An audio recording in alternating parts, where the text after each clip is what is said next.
Olá, caríssimos alunos. Nós agora vamos tratar da tutela geral dos direitos da personalidade. Lembrando que na aula anterior nós fizemos uma breve introdução sobre a história dos direitos da personalidade, como que eles nasceram contemporaneamente, como se apresentam na nossa Constituição Federal. Vamos agora entrar diretamente no capítulo do Código Civil Brasileiro, que trata da disciplina dos direitos da personalidade. Convido você, então, a tomar o Código Civil no artigo 11 e ler comigo. Com exceção dos casos previstos em lei, os direitos da personalidade são intransmissíveis, irrenunciáveis, não podendo o seu exercício sofrer limitação voluntária. Ora, caríssimos alunos, pela leitura desse artigo, nós já sabemos de antemão que os direitos da personalidade são direitos absolutamente incontestáveis. São direitos que devem ser implementados pelo Estado a todos os cidadãos, porque, como vimos na aula anterior, são direitos natos da pessoa humana. Vejam bem, qual a importância dos direitos da personalidade? A importância dos direitos da personalidade está em compreender que cada pessoa natural tem um conjunto de elementos conferidos pela ordem jurídica, conferidos pela Constituição, pelo Código Civil e pelas demais legislações infraconstitucionais que protegem a pessoa humana. Lembrando que legislação infraconstitucional são todos aqueles dispositivos contidos nas leis que estão abaixo da Constituição. Relembrando, então, nós temos aqui o grande guarda-chuva do ordenamento jurídico, que é a Constituição. Abaixo da Constituição estão todas as leis chamadas infraconstitucionais, abaixo da Constituição. E entre essas leis estão o Código Civil. O Código de Defesa do Consumidor está aqui embaixo. Então, estas leis infraconstitucionais são normas que, ao lado da Constituição Federal, conferem proteção aos direitos da personalidade. Ok? Vamos continuar, então, refletindo o artigo 11 do Código Civil. Direitos da personalidade são, portanto, as faculdades jurídicas cujo objeto são os diversos aspectos da própria pessoa do sujeito, da própria pessoa humana.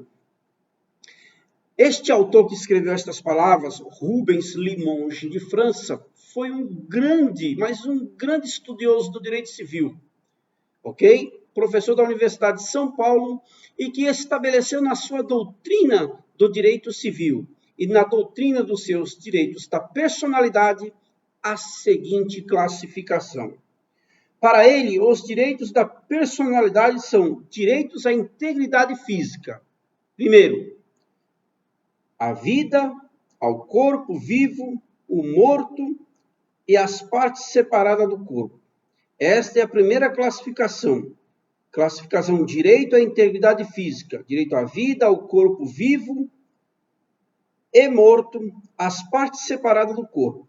Segunda classificação do professor Rubens Limonge de França, quanto aos direitos da personalidade. Vamos lá.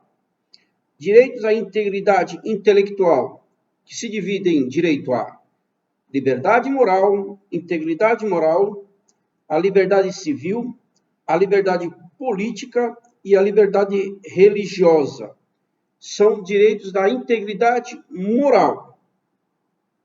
Então, o professor Rubens Limonge de França, trazendo esta classificação dos direitos da personalidade para o direito civil, nos dá a exata compreensão da grande dimensão e da grande importância dos direitos da personalidade.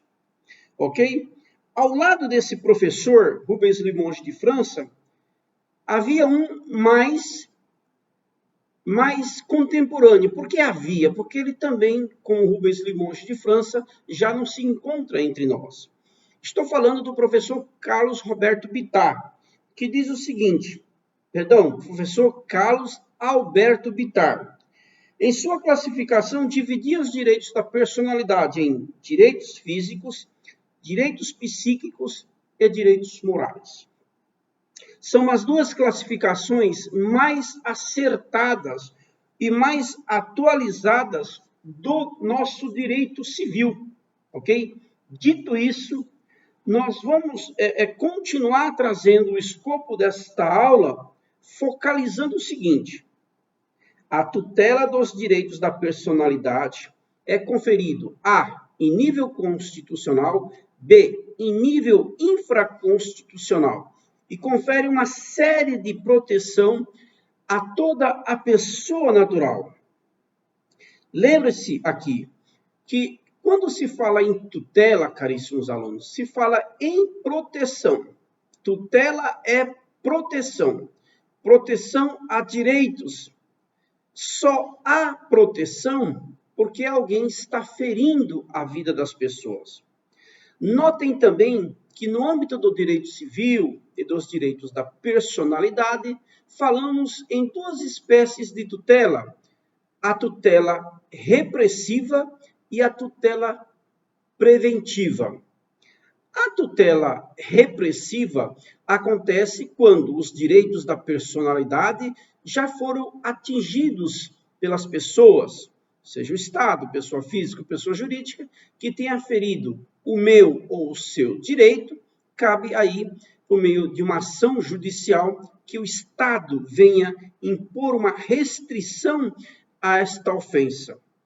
De outro lado, a tutela preventiva diz respeito a uma tutela antecipada à própria ocorrência do dano.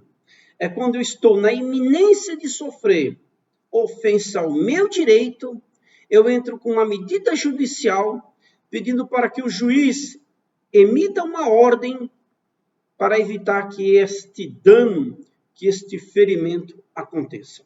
Professor Francisco José, me dê um exemplo. Por exemplo, um prestador de serviço qualquer, que presta o serviço na sua casa, seja de água ou de coleta de esgoto, ele emite uma ordem de corte, porque diz que você está com débito. Opa, débito não, eu paguei minhas contas, está aqui, ó, todas as contas foram pagas. Você demonstra para o juiz que aquela pretensão ao corte de água é indevido, você pede uma tutela preventiva. O juiz dá essa tutela, chamada tutela de evidência, na modalidade urgente, para que seja cessada. Tentativa de protesto do seu nome, porque supostamente esta conta vai gerar, se você não pagá-la novamente, um protesto, e esse protesto será indevido. Você comprovando judicialmente com o comprovante que você pagou, então você pede ao juiz uma tutela para evitar que o seu nome seja negativado. Professor Francisco José, mais algum exemplo? Sim.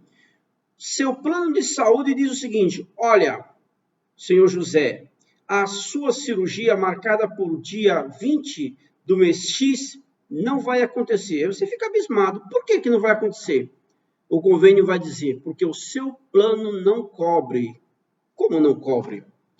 Eu olho para o contrato, eu examino os termos do contrato do meu plano de saúde e verifico que o plano de saúde está enganado ou enganada. Eu entro com uma ação judicial e peço uma tutela de urgência para obrigar que o plano de saúde faça a minha cirurgia. Portanto, proteção à vida, proteção à integridade física, psíquica e moral estão contidos aqui nessa tutela preventiva e também na tutela repressiva de direitos.